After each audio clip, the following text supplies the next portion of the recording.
Волонтер деген ұғым бұл біздің кезіндегі ата-бабаларымыздың асар дәстүрімен байланыстыра аламыз. Тіпті сол асардың жалғасы деп волонтер деген сөз тек сол асар сөзінің баламасы деп қана айтуға болады.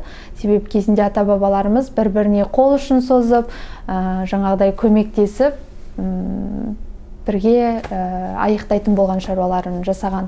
Болашақта волонтерларды роботтардың ауыстыруы ақылға қонымсыз дүние сияқты. Мүмкін ақылға қонымды болса да, мүмкін емес. Мен үшін мүмкін емес. Себебі адамның берген жылуын, адамның көрсеткен мейірімін, ынтасын жаңағыдай роботтар көрсете алмайды, бере алмайды, жеткілікті дәрежеде жеткізе алмайды деп ойлаймын. Болашақта волонтерлардың қызметі, волонтерларға деген сұраныстың артатыны анық. Одан бөлек волонтер ерікті болуға өз ниетімен келушілердің саны артатынына сенеміз. Тағы да бір айта кететін жайт, болашақта волонтерларға деген көзқарас, оларды тегін жұмыс көзі ретінде қабылдауға деген көзқарастың өзгеретіні анық.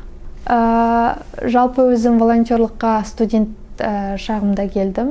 2014-15 жылдары елордаға студент болып келгеннен бастап еріктілікпен айналысудамын. Ол қарапайым жаңағыдай қарттарымыздың қал жағдайын біліп, үйлеріне көмектесіп, қоқыстарын шығарып, жай ғана жылы сөз айтып, олармен шай ішудің өзі оларға үлкен бір қуаныш сыйлайтын.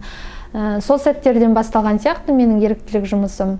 Ал биылғы жыл маған не берді, қандай жаңалықтармен? Биылғы жыл маған күтпеген жағдайлармен, күтпеген тәжірибелерімен келді деп айтуға болады. Себебі пандемия кезіндегі жұмыстар, пандемия кезіндегі тәжірибеміз барлық волонтерлар үшін бізге жаңа жұмыс, жаңа қыры болды волонтерлықтың. Одан бөлек жаңа достар таптық, жаңа орта болды бізде, халықтың біз білмейтін қырлары мен жақтарымен таныс болдық. Рахмет шақырғандарыңызға, волонтер болуға шақырамыз баршаларыңызды. Сау болыңыздар.